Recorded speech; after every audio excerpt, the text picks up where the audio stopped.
A2 Physics, paper code 9702, paper 4.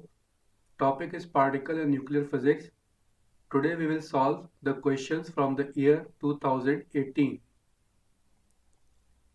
First question. First question is from paper 4, February March 18. Part A. Define radioactive decay constant. Decay constant is represented by alphabet lambda.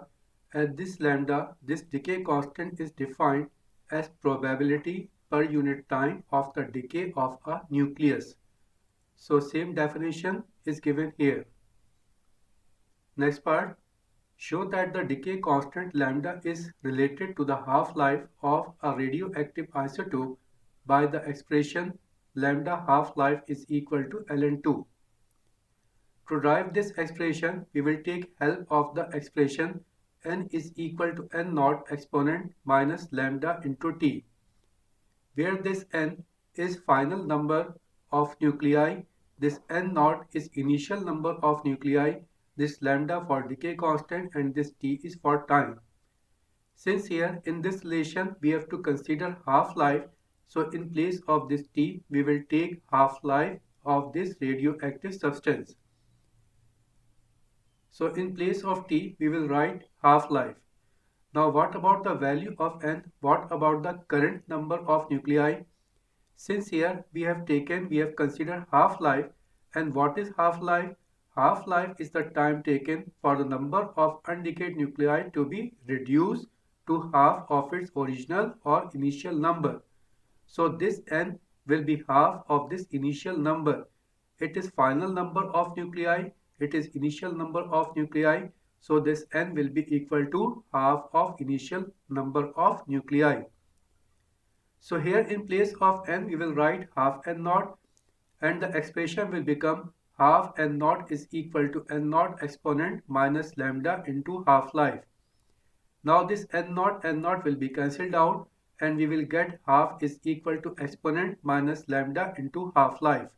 Now we will take natural log, we will take ln on both the side.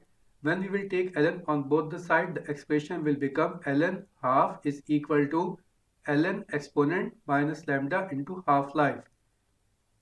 Now here this ln 1 over 2 will become ln 1 minus ln 2 is equal to, on the right hand side when we will take ln of this exponent function, this exponent function will vanish and this power will become base.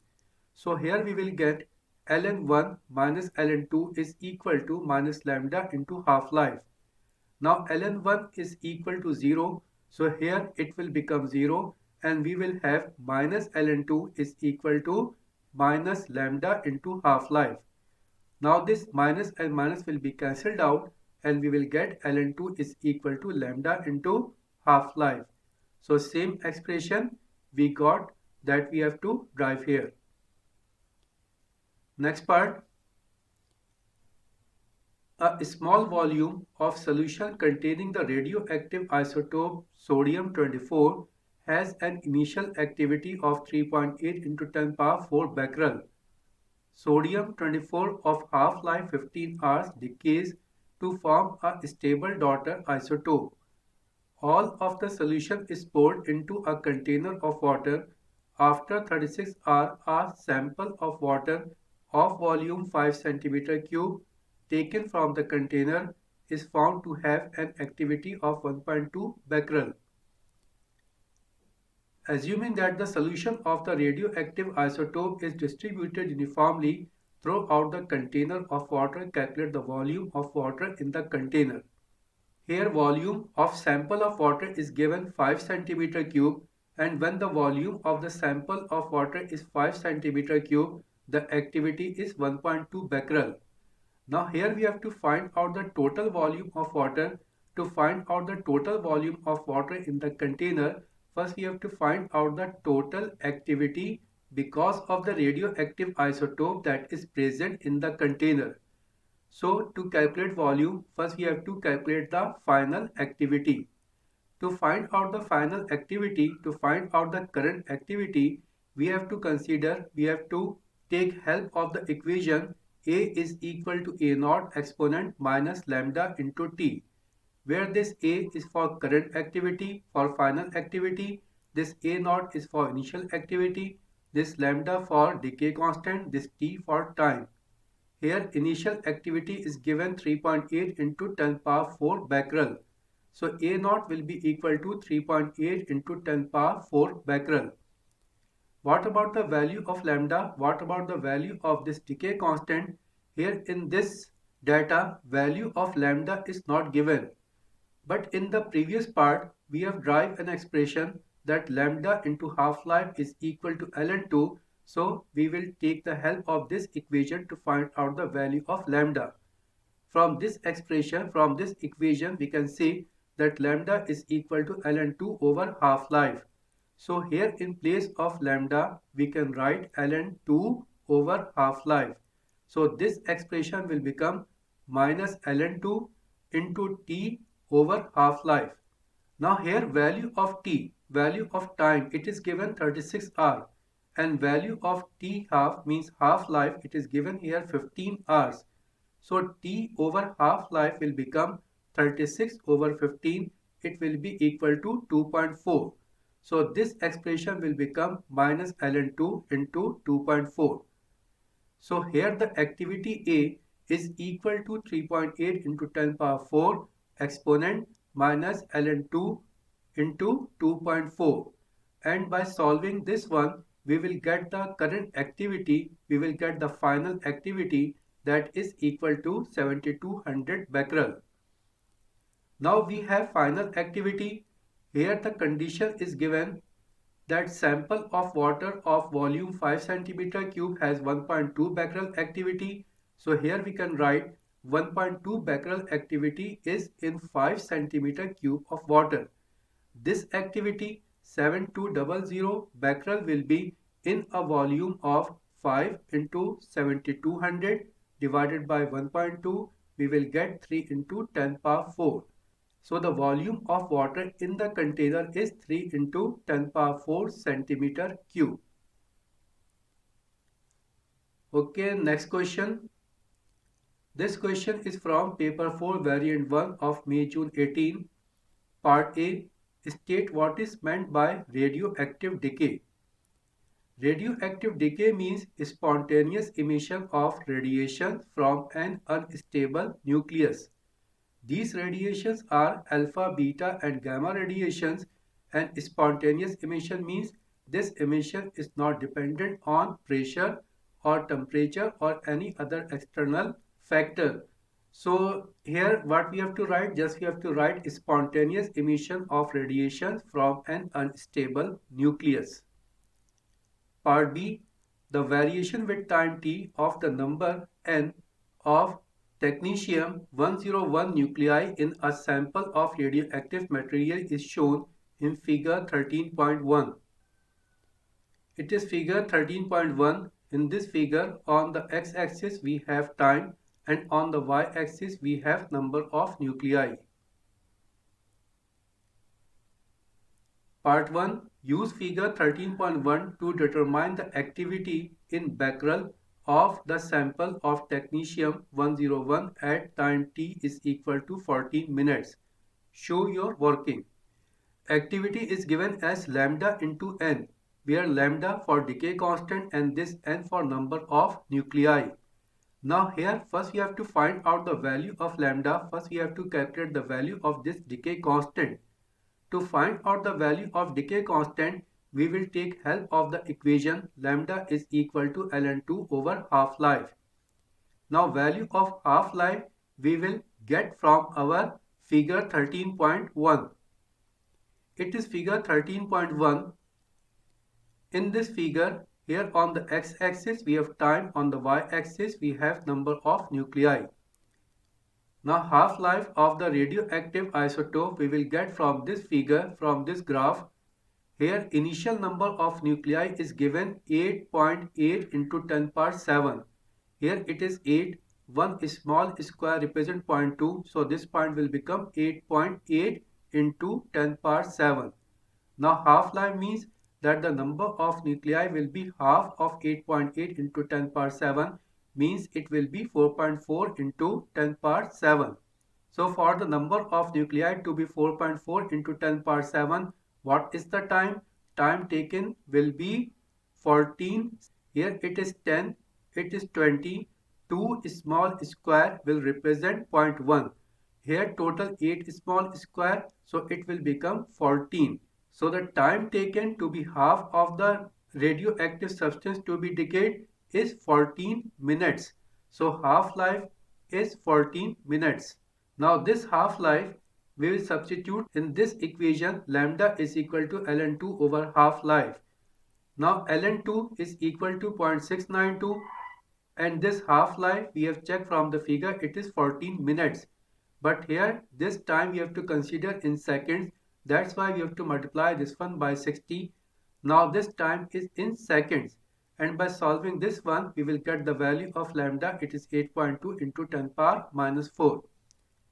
Now we have value of lambda, that is 8.2 into 10 power minus 4, and also we have number of nuclei that are decayed in this time. It is 4.4 into 10 power 7. So by solving this one, we will get the answer 3.6 into 10 power 4 becquerel. So the current activity, the final activity is 3.6 into 10 power 4 becquerel. Next part, without calculating the half-life of technetium-101, use your answer in 1 to determine the decay constant lambda of technetium-101. Activity is given as lambda into n, so lambda will be equal to A over n. Now value of A, value of activity we have calculated in the previous part, it is 3.6 into 10 power 4 becquerel, and number of nuclei is from the figure, it is 4.4 into 10 power 7. So here value of n is 4.4 into 10 power 7, and by solving this one we will get the value of lambda, that is 8.2 into 10 power minus 4. So value of lambda is 8.2 into 10 power minus 4. Next question is from paper 4 variant 2 of May-June 18. Part A, state what is meant by the radioactive decay. Radioactive decay means spontaneous emission of radiation from an unstable nucleus. These radiations are alpha, beta and gamma radiations, whereas spontaneous means that these radiations are not affected by the change in temperature or change in pressure. Part B, an unstable nuclide P has decay constant lambda P and decays to form a nuclide D. The nuclide D is unstable and decays with decay constant lambda D, form a stable nuclide S. The decay chain is illustrated in figure 12.1. Here we have a nuclide P. This nuclide P decays and we get nuclide D. This nuclide D further it decays and we get a stable nuclide S. Decay constant is given here lambda P. Here the decay constant is given lambda D. The symbol P, D and S are not the nuclide symbol. Initially a radioactive sample contains only nuclide P. The variation with time t of the number of nuclei of each of the three nuclides in the sample is shown in figure 12.2. It is figure 12.2. On figure 12.2, use the symbol P, D and S to identify the curve for each of the three nuclides. Okay, on this graph, first we have to use the symbol P, D and S to identify the curve. Here we have three curves and we have to find out which curve is P, which one is S and which one is D. Here in the start, in the beginning, we have nuclide P. It means in the start we have only P. So in the start we will have P, that will be maximum, and in the end we will have P minimum, P will be 0. Now in this graph, in the start, in the beginning, this one is maximum and this curve is decreasing and in the end it becomes 0. So this curve will represent P. So this one curve is for P. Now in the end we have nuclide S and in the beginning nuclide S is 0. So the curve that starts from 0 and goes to the maximum point will be S. So here this curve is S. This curve is P. This curve is S. So definitely in between these two curves will be for nuclide D. So this one is P, this one is S, and this one is D. Part 2. The half-life of nuclide P is 60 minutes. Calculate the decay constants lambda P in per second of this nuclide. Decay constant is given as ln2 over half-life. Now value of ln2 is 0.693 and half-life is given 60 minutes, but this 60 minutes we have to consider in seconds. That's why we have to multiply this 60 by 60. So this time is in second, and by solving this one we will get the answer 1.92 into 10 power minus 4 per second. So decay constant lambda p is equal to 1.2 into 10 power minus 4 per second. Part C. In the decay chain shown in figure 12.1, lambda p is approximately equal to 5 times of lambda d. The decay chain of a different nuclide E is illustrated in figure 12.3. The decay constant lambda f of nuclide F is very much larger than the decay constant lambda E of nuclide E. By reference to the half-life of nuclide F, explain why the number of nuclei of nuclide F in the sample is always small. Decay constant is given as ln2 over half-life. Here this ln2 is constant. So here we can say decay constant will be inversely proportional to half-life. So decay constant is inversely proportional to half-life of the radioactive sample. Since decay constant is inversely proportional to half-life and decay constant lambda f is given more as compared to decay constant of E, so definitely the half-life of E will be more as compared to half-life of this nuclide F. Since here half-life is more, means here the decay rate is less. So here the number of nuclei will be decayed less and here the number of nuclei will be decayed more. So what we have to write here? Decay constant is inversely proportional to half-life. Now decay constant F is more as compared to decay constant of E. So here half-life of nuclide F will be less as compared to half-life of E. Number of nuclide F will decay rapidly compared to nuclide E. So nuclide F will be less. Okay, next question.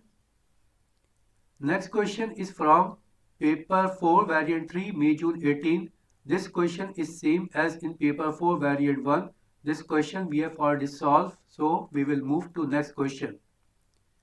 Next question is from paper 4 variant 1 of October-November 18. Part A. State what is meant by radioactive decay. Spontaneous emission of radiation from an unstable nucleus is called radioactive decay. Part B. The variation with time t of the number n of undecayed nuclei in a sample of a radioactive isotope is shown in figure 12.1. Okay, it is figure 12.1.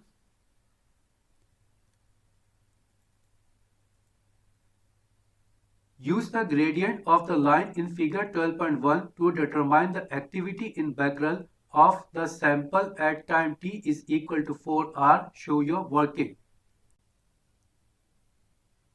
In figure 12.1, we have plotted a graph in between time and number of nuclei. On the x-axis we have time, on the y-axis we have number of nuclei. Now when we plotted the graph in between time and number of nuclei, we get a curve. If we draw a tangent on this curve, this tangent will represent the activity. Now to find out the value of activity, we have to find out the value of this tangent. And to find out the value of this tangent, we have to use the formula y2 minus y1 over x2 minus x1. Now to find out the tangent, to use the formula y2 minus y1 over x2 minus x1, first we have to find out 2 points. The first point we will consider x1 y1 and second point we will consider x2 y2. Now this point we have considered x1 y1 and this point is considered x2 y2. This point we have considered this point we have considered. Here on the x-axis it is 10. On the y-axis here we have 3 small square. Starting from this point it is 0, it is 1. So 1 small square will represent point 1. So here it will be 0.3. So this point will become 10, 0.3. But here on the y-axis the number of nuclei it is given as multiplied by 10 power 10. So here it will be 0.3 into 10 power 10. Second thing, here for 10, for this x-axis, the value is given in hours. But to find out the activity, we have to consider the time in second. To convert this time from hour to second, we have to multiply this 10 by 60 multiplied by 60. So this point will be 10 multiplied by 60 multiplied by 60, comma 0.3 multiplied by 10 power 10. Now x2 y2 is this point. This point we have considered x2 y2. This point is considered x2 y2. Now on the x-axis the value is 2. Now on the x-axis the value is 2 and on the y-axis the value is 3.9. It is 4. One small square represents 0.1. So this point will become 2, 3.9. Again here this 2 is in R. So this 2 will be multiplied by 60 multiplied by 60. So this point will become 2 multiplied by 60 multiplied by 60. And here it is 3.9 multiplied by 10 power 10. So here x1, y1 will be 10 multiplied by 60 multiplied by 60, comma 0.3 multiplied by 10 power 10. And we can write this one as 3.6 into 10 power 4, comma 3 into 10 power 9. And point x2, y2 is 7.2 into 10 power 3, comma 3.9 into 10 power 10. So we have the point x1, y1. By using these points, by using the formula activity is equal to y2 minus y1 over x2 minus x1, we will get the activity 1.2 into 10 power 6. So the activity is 1.2 into 10 power 6 becquerel. Next part, use your answer in 1 to show that the decay constant lambda of the isotope is approximately 4 into 10 power minus 5 per second. Activity is given as decay constant into number of nuclei. So decay constant will be equal to activity over number of nuclei. Now activity we have calculated in the previous part, it is 1.2 into 10 power 6. What about number of nuclei? Number of nuclei we will get from the graph. On the graph, the tangent is touching this curve at this point. At this point, the number of nuclei is equal to 3.05. It is 3, it is 3.1 and this point is in between 3 and 3.1. So it will be approximately equal to 3.05 into 10 power 10. So here the number of nuclei will be 3.05 into 10 power 10. So by solving this one, we will get 3.93 into 10 power minus 5, that is approximately equal to 4 into 10 power minus 5. So here decay constant is approximately 4 into 10 power minus 5 per second. Part C, a sample of a different radioactive isotope has an initial activity of 4.6 into 10 power 3 becquerel. The sample must be stored safely until its activity is reduced to 1 into 10 power 3 becquerel. The decay constant of the isotope is 5.5 into 10 power minus 7 per second. The decay products are not radioactive. Calculate the minimum time in days for which the sample must be stored.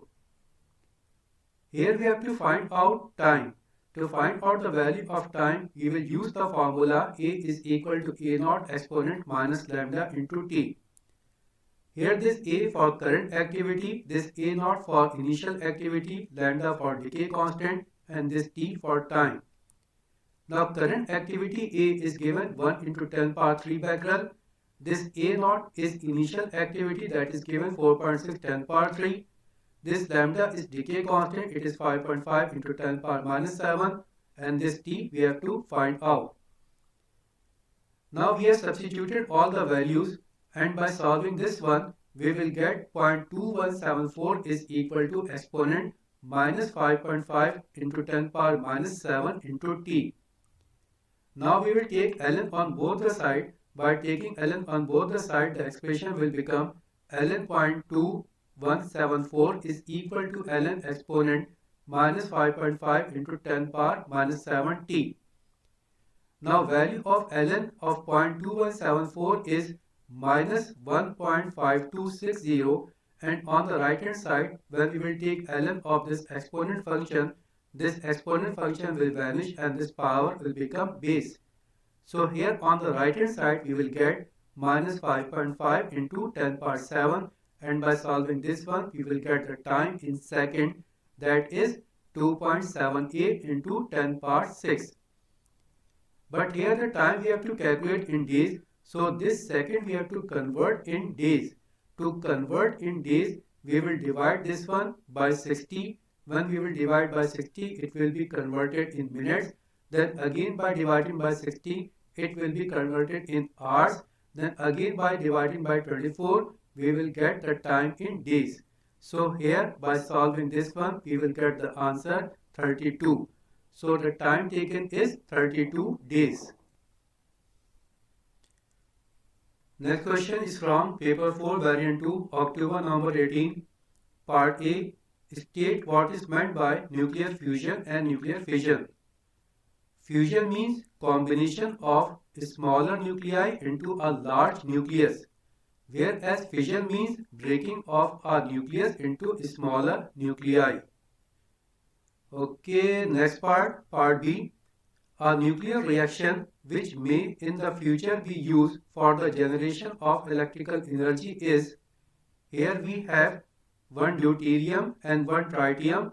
When we react deuterium with tritium, we get one helium particle and we get one particle that is represented by alphabet X. Name the particle X. To find out the particle X, first we have to check the proton number and nucleon number before the reaction and after the reaction. Before the reaction, we have 1 plus 1, 2 proton. So here the proton number will be 2. After the reaction, for helium proton number is given 2. So proton number before and after the reaction is same. What about nucleon number? Nucleon number of hydrogen is given 2. And here for this hydrogen, for tritium, it is given 3. So total nucleon number before the reaction will be 5. And after the reaction, for helium, it is given 4. And nucleon number and proton number before and after the reaction should be same.